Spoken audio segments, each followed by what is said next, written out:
So I want to move now to questions and answers. I've just taken a look at the questions that have just come in. So Dave and I are going to respond. I encourage you, as you're online, to please type in your questions as well, and we'll continue to look at the questions as they come in.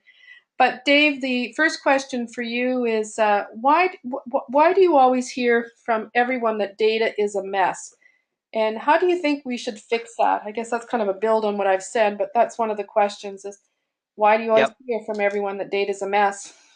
Well, first of all, it's because the CEO and the other executive leaders don't want to get involved, right? It's not very interesting. It's kind of boring, and you really need executive leadership to go in there and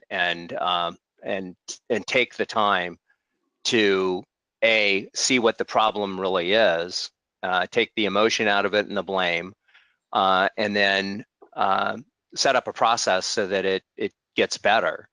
And there's a lot of reasons. I think B2B data is very hard, right? It's complex. Companies can have many different names. They can have many different locations.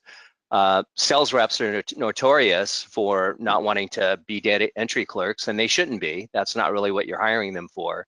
So there's a lot of reasons. In the last 20 years, we've opened up our systems to customers inputting data, and they don't always want to input nice data in some sort of compliance.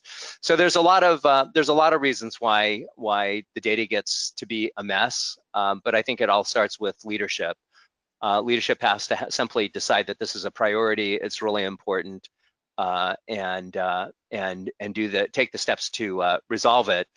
We just wrote a paper in collaboration with a good friend of mine, Bernice Grossman, who helps companies do this sort of thing. And it's got a pretty in-depth roadmap for how to get your hands around this if you want to go to our website. Thanks, Dave. I think Edward Deming said something very wise. If you measure it, it gets fixed or done, right? So there has to be accountabilities. And I think that's where, that closed loop thinking is not always addressed or action. We have a question in from one of the gentlemen on the call that says, what are the major challenges in convincing companies to invest and or adopt new AI solutions? Is it the time to implement the cost, a technology gap, confidence in solutions, or some other? I think Michael, oh, sorry, I have to keep the name. We have a Michael in that one. Key question here, I think I would say that now is the time for sure. In terms of convincing the adoption, what we've initially found that we've had to give a lot of free trials where we do a quick install so that they can understand AI in the model that relates to their world. So we've really have built a rapid onboarding system that you can immediately plug in and see the AI tools at work. That goes a long ways. Typically, when we hook them there, we do convert. It may not be as fast. Sometimes they need 3 months to convince them. We can produce an ROI in less than 3 months, but it takes time for them to buy in. So we're actually changing our pricing model where there's no fees, and it grows over time. So at the 6-month time that you get to a baseline price model rather than the full enchilada bite. So we are being creative to ensure that people are open to continue the dialogue. And in terms of adoption, things that we've noticed, and we just finished an interview yesterday with one of the VPs, it's the integration into the day-to-day language. Not a surprise, right? These tools are no good, doesn't matter if it's us or something else, unless they're in the day-to-day conversations. And so you have to shift the conversation. So when you're having your sales ops review, SalesChoice is up and basically there on the board or in the virtual room. And when people are talking about their opportunities and their commit levels, their conversation is, well, what does SalesChoice say? Are we going to win or lose? Or why are we chasing this? SalesChoice rates this as an F. What are the reasons why SalesChoice says it's an F? Let's go look at the reasons. So we're finding that the VPs that are driving their growth in top line revenue growth are altering their language, altering their process, their practice. they're not having to do any incremental work with us, which is, I think, a bonus because we just accept all of the infrastructure that a company has in place. And we also have data quality tools that can guide now sales organizations. Are they on track or not? And that's gone a long ways. But again, we spend a lot of time now building out best practices. We're now running monthly webinars like this, but also for our customers. So it's the adoption piece is so critical, and people don't have the frame of reference to challenge sometimes their reps, right? The rep is the expert, they know the account. Obviously, management does the drill down, and then you get this AI agent saying bullshit, pardon my language, say, we don't believe you. But as we've seen companies go through 12 months of access, they start to recognize there is a signal here that's the universal knowledge of the entire company versus one opportunity and one person. And, sort of that kind of knowledge starts to move through. But it takes time to build the belief systems. Next question is Dave, how are companies using installed information inside their organizations in addition to predictive analytics? Oh, that's a great question. First of all, I think if you're in product marketing or product management and you're trying to get the total addressable market, they're certainly using that as a key input in a way that I think people weren't before. They're doing it to target the competition, right? I would like to be able to go after this particular product. I know that that competitor is weak there. Let me find the accounts that they've got that, and so let's put a campaign or a program together and try to cross-sell and upsell against it. I'd mentioned as an input into sales territory configuration. In marketing, all the account management, lead scoring, opportunity scoring, all of that stuff. And then for retention, you can use this to also identify what kind of an account, set of accounts are likely to leave, if you have a large installed base.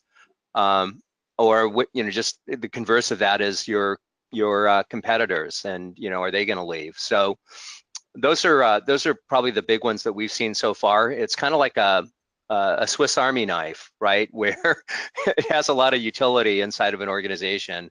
And then it's also sales intelligence, right? If I'm selling technology, a lot of times it's helpful for me to know, if I'm a sales rep, the 2 or 3 relevant technologies that are installed in the customer's environment, right? And I can reference those or allude to them or ask about them as part of my discovery and all of that, and look prepared. Thanks, Dave. The next question that just come in, and Dave, I'm going to ask you to share your thoughts on this as well, but I'll take the first crack. The question is, how do you see sales operation organizations compensating for these new skills and expertise needed to tackle AI and data sciences effectively, and what do you see are the models? Very good question. One thing we've observed is that sometimes the CROs and the directors of sales ops, they don't want to recruit their skills internally. They want a partner for managed services to come in. So we've got now a couple of accounts that's a fairly new development where they want us to partner. They kind of want fractional AI data science people because they can't justify a resource for 5 days a week, and they don't see it, and we also agree they don't necessarily need it. So we've done a couple of things. One is a client can buy a customer support package where they get X number of hours of our data science and our analytical geeks. Most of our resources are computing scientists with MBAs, and many of them have doctorates in analytics and AI. So, but you can go in the varying side of the geek squad depending on how far you want to go. One thing is that they want people that are practical too. So we've made a real conscious effort to only recruit people that can communicate and also understand business operational knowledge and sales depth and marketing depth. So we are seeing that evolution. There are now some online services, data science as a service marketplaces that are basically, allowing you to say, here's the problem I solve, and just, sort of rent an expert for a few hours or a few days. We're seeing a lot more activity there. pretty well all the large consulting firms are bulking up. Accenture, for example, has now 9,000 resources worldwide. You can't get into their playground. Myself, I'm a former partner there. You can't get into the playground without a master's or another, degree. More often than not, people have 3 degrees. So, but we don't have enough skills. I mean, in terms of the demand to handle, the opportunities with data science and AI. So on sales side, it's, you know, I'd say partner with companies that can help you grow and learn. And, in our case, we try and build content like we are today to help our current clients, but help others learn. Find people that you can basically trust. I'd say experiment now. Best way to learn is to jump in and learn and apply. We were very thrilled to meet Dave and what they were doing with firmographics at Demand Matrix, because there's immediate link there where we can integrate very nicely their powerful, rich insights and then map it. So when I'm on an account and an opportunity, I can see the existing technology footprint, the technographic footprint that's in my account. And that can go into our predictive analytic engine in the sense of pervasiveness and propensity signal detection. Time is our scarcest resource.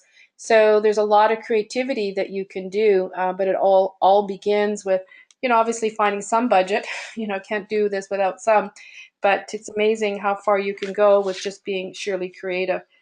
So that kind of, I think, concludes the questions that we've got today. Dave, I want to again thank you so much for being our guest today, as we've sort of spent our time discussing the value of AI, the growth, talking about predictive targeting. I think talking about the current methods and that are well spread, and the importance of trying new methods. The old methods just aren't sharp enough, to use your metaphor. We've both shared some case studies based on our experiences and some of the perspectives of, I think, what we see as changing dynamics or best practice, but also the new questions that one needs to ask. Our next webinar, for just so you know, is going to be on June 13th. And we're going to zoom in and bring some really visionary leaders together that are been experimenting with AI for quite some time. So, and obviously, these particular executives have been using our software either at the alpha stage, and then they helped evolve, and then they moved to another organization, and they pulled us over to a chief marketing officer who saw the gap in the lead scoring side and said, you know what, I need the full football field view, to another market leader, Joe Deklick. So we're in the process of organizing that, more to come, but that's going to be with some, I'd call it, key innovator leaders making a difference. And I think it's nothing better than for me just to say, what have your experiences been? And, because they're the ones getting the results. We also have a lot of content. I encourage you, if you haven't been to our predictive AI world area where webinars, there's other leaders talking about predictable revenue, maybe talking about the pathway to success. You'll find a blend of content there that's also related to sales effectiveness and best practices. We've recently started our new podcasting series. So we've got, I think, just 3 podcasts out there to date, but more are coming on a weekly basis. And we've just finished 5 new videos, and the 6th coming with Ernst & Young, which we're really excited about, talking about AI, ethics, transparency, and risk. And so I think to go further on explainable AI versus black box AI, I think you'll find that content quite helpful. If any of you have any questions, please feel free to contact either Dave or myself. If you'd like to have a demonstration of SalesChoice at work, and also with how you can leverage Demand Matrix with technographic insights, we'd be glad to come together and give you a demonstration and give you clarity about what we can do to help your organizations grow. So see you hopefully next month. Thank you for joining us for the Predictive AI World, and that concludes our webinar today. Enjoy the rest of your day. Thank you.